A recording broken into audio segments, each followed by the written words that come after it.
dan istrinya yang setia. Al-Kisah. Maka tersebutlah kisah sebuah keluarga, sepasang suami istri yang hidup bahagia, menjalani kehidupan sederhana sebagai petani di desa. Hasrat untuk pergi merantau telah lama tersimpan di lubuk hati Ghazali. Hanya menunggu waktu yang tepat untuk diluahkannya kepada istri tercinta.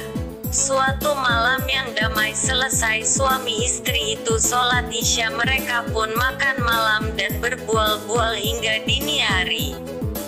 Ghazali meminta izin kepada istrinya untuk pergi merantau dengan tujuan menuntut ilmu dan untuk menambah pendapatan keluarga. Si istri pun tidak keberatan karena niat dan tujuan suami baik demi masa depan keluarga, dan istrinya pun berjanji akan tabah dan setia menunggu.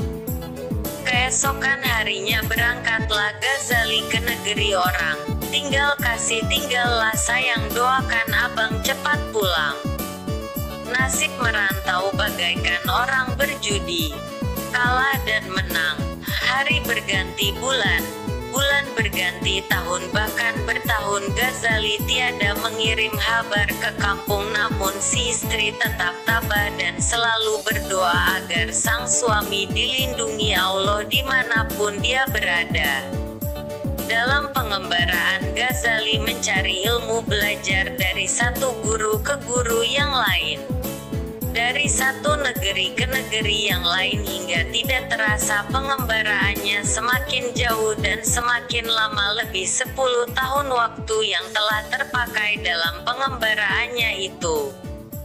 Di suatu siang yang tenang, Ghazali beristirahat di sebuah pondok usang di pinggir kampung yang dia sendiri tidak tahu nama kampung tersebut. Ketika itu muncullah seorang lelaki tua yang tidak dikenalinya, juga tumpang beristirahat di pondok usang tersebut. Mereka berkenalan dan berbual. Sudah berapa lama Ghazali mengembara? Tanya Pak tua itu. Sudah lebih 10 tahun, jawab Ghazali. 10 tahun, lebih tentu sudah banyak ilmu yang Ghazali dapat. Maukah Ghazali saya beri satu ilmu?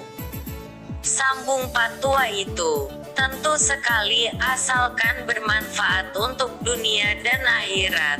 Sebentar saya ambil buku dan pensil dulu, jawab Ghazali sambil mengeluarkan buku dan pensil dari dalam tasnya. Begini, ilmu ini sederhana saja. Apabila sudah kamu dengar, sudah kamu lihat, jangan dulu percaya tapi selidiki dahulu, usul periksa terlebih dahulu. Itu saja, tanya Ghazali. Iya, hanya itu. Selamat tinggal, saya pergi dulu, semoga bermanfaat dan semoga kita dipertemukan lagi. Orang tua itu pun berlalu meninggalkan pondok usang dan tinggallah Ghazali seorang diri. Dia tidak jadi mencatat ilmu yang diberi oleh orang tua itu, sambil menyimpan buku dan pensil ke dalam tas, mulutnya menggerutu. Ilmu apalah yang orang tua itu beri? Aku sangka tadi ilmu fikih, ilmu tasawuf, ilmu hadis, ilmu-ilmu lain kan banyak lagi. Setelah buku disimpan, dia pun meninggalkan pondok dan meneruskan perjalanannya. Di setiap kampung yang disinggahinya, masjid adalah tempat pertama yang dicari karena masjid adalah gudang ilmu dan tempat berkumpulnya orang-orang berilmu. Di masjid-masjid itulah dia bermalam sebelum meneruskan pengembaraannya. Semakin jauh Ghazali merantau, semakin tebal rasa rindu kepada istri dan kampung tercinta. Kepada siapa akan ditanyakan kabar istri? Hanya kepada Allah saja Ghazali berserah. Doa untuk orang tersayang tidak pernah dilalaikan. Suatu pagi Ghazali masuk ke dalam pasar. Tiba-tiba dia dihampiri oleh seorang lelaki sebaya dengannya. Ini Ghazali bukan? Iya, kamu Usman, Jawab Ghazali. Ghazali merangkul Usman dan memeluknya. Usman sahabat Ghazali semenjak kecil lagi. Waktu Ghazali meninggalkan kampung dulu Usman masih bujang belum berkeluarga. 2 bulan setelah Ghazali pergi meninggalkan kampung Usman pun pergi merantau. Tapi Usman 3 tahun sekali sempat pulang ke kampung. Kedua sahabat itu berbual panjang di warung kopi di sebelah toko sepatu. "Bagaimana kabar istriku Usman?" tanya Ghazali. "Berat rasanya untuk aku menceritakan kepada kamu. Aku rasa lebih baik kamu tidak mendengar berita ini dari aku." "Pulanglah Ghazali," jawab Usman. "Aku tidak mengerti apa maksudmu Usman." Ghazali, "Sudah berapa lama kamu tidak pulang?" "Entahlah, mungkin sudah lebih 15 tahun aku tidak pernah menghitungnya," jawab Ghazali. "Aku juga merantau tapi aku sering pulang.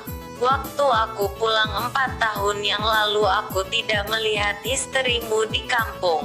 Tapi waktu aku pulang yang kemarin istrimu."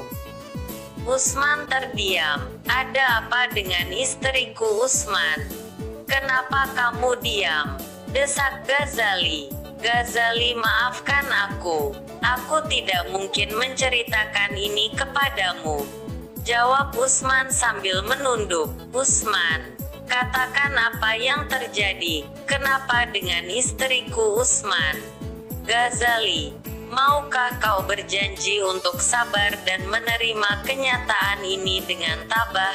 balas Usman. "Sudah tentu Usman. Ceritakan semua apa yang telah terjadi pada istriku. Sekian lama istrimu menghilang dari kampung, dia kembali bersama seorang lelaki kacak, yang jauh lebih muda darinya. Kemana pergi dia dengan lelaki itu? Bahkan tidur pun mereka bersama.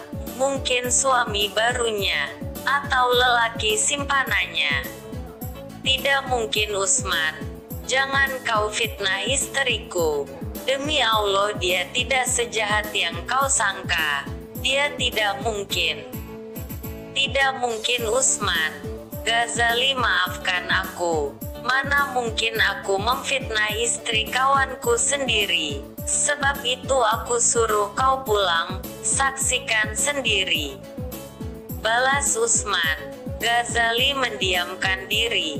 Marah, kesal, kecewa semua bermain di pikirannya. Hanya dia yang tahu gejolak di hatinya. 2 hari setelah pertemuan dengan Usman, Ghazali pun berangkat pulang ke kampung halamannya. Sepanjang jalan pikirannya hanya kepada istrinya. Tanpa disadari air mata jatuh menelusuri pipinya. Sebelum sampai ke rumah, Ghazali singgah dahulu di warung dan memesan secangkir kopi. Di warung itu Ghazali bertanya kepada pemilik warung tentang kebenaran cerita Usman. Empunya warung pun membenarkan apa yang diceritakan Usman. Dari warung Ghazali ke masjid untuk sholat maghrib. Sengaja ditunggunya malam berlabuh sebelum ke rumah. Di masjid pun orang menceritakan hal yang sama tentang istrinya. Pesan Pak Imam kepada Ghazali agar bersabar dan tidak bertindak di luar akal sehat. Selepas sholat Isya di masjid kampungnya, Ghazali dengan langkah perlahan menuju rumahnya. Dari celah-celah lubang dinding rumah kayu yang sudah lusuh itu, Ghazali mengintip, terlihat jelas istrinya tidur di sebelah seorang pemuda. Subhanallah, memang benar semua apa yang diceritakan orang tentang istrinya. Ghazali mengetuk pintu sambil membaca salam, "Assalamualaikum." Setelah 3 kali Ghazali membaca salam sambil mengetuk pintu, barulah terdengar tapak kaki melangkah menghampiri daun pintu. "Waalaikumsalam. Subhanallah, abang pulang." Jawab istrinya dengan riang bercampur haru sambil membuka pintu dan segera memeluk Ghazali. Namun Ghazali menolak istrinya. "Jangan sentuh aku, perempuan hina," herdik Ghazali sambil menolak istrinya. "Abang," istrinya menangis. "Jangan panggil aku abang. Siapa lelaki itu?" bentak Ghazali. Istrinya menarik nafas dalam-dalam. Dengan linangan air mata dia coba untuk tersenyum dan menahan diri. "Aduh, ini rupanya yang membuat abang jadi begini. Demi Allah dan demi Rasulullah saya berjanji, lelaki itu tidak akan keluar rumah ini sebelum matahari terbit. Abang capek mungkin. Belum sholat isya barangkali. Abang sholatlah dulu, saya hidangkan makan malam. Tentang lelaki itu jangan ganggu dia, biarkan saja dia tidur," kata istrinya sambil melap air matanya. "Katakan siapa lelaki itu," bentak Ghazali lagi. "Abang, bersabarlah. Allah sedang mengujimu. Kita makan dulu, habis makan nanti akan saya ceritakan semua."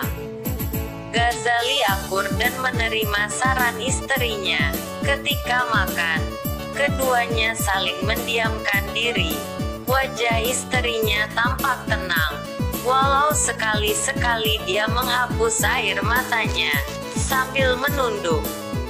Selepas makan, "Abang, masih ingatkan abang malam sehari sebelum abang berangkat dulu, abang duduk di sana di tempat duduk abang sekarang. Saya di sini. Masihkah abang ingat apa yang saya katakan dulu?" kata istrinya memecah kesunyian malam. Ghazali diam, sambil mengingat-ingat kembali malam terakhir bersama istrinya, lebih 15 tahun yang lalu. "Coba abang ingat kembali, selepas kita makan apa yang saya katakan kepada abang, lupakah abang?" "Jawab bang." Ghazali tidak menjawab, air matanya perlahan jatuh menelusuri pipinya. "Abang, saya sedang hamil bang, sudah 4 bulan. Bukankah ini yang saya katakan pada abang di malam itu? Lelaki itu anak abang, darah daging abang. Di rumah usang ini saya besarkan dia, tanpa abang. Saya bawa dia kemana pergi, susah senang saya dengan dia. Ada kami makan, tiada kami puasa. Maafkan abang. Ya Allah, betapa durjananya aku. Ampunkan aku ya Allah, maafkan abang. Izinkan abang menyentuhnya." Ghazali menangis terisak-isak. Barulah dia insaf dan teringat akan ilmu yang pernah diberikan oleh Patua di Pondok Usang beberapa tahun yang lalu, ilmu yang diabaikannya. "Setelah kau dengar dan kau lihat, jangan dulu percaya, tapi usul periksa terlebih dahulu kebenarannya." Oke bro, terima kasih banyak karena telah menonton video ini dari awal sampai akhir. Pesan moral yang disampaikan oleh cerita ini adalah sekecil apapun yang namanya nasihat atau ilmu, jangan diremehkan atau diabaikan. Manalah tahu suatu hari nanti ia bermanfaat bagi kita. Yang kedua, jangan merasa sombong dengan segudang ilmu sehingga ilmu yang simple kita acuhkan.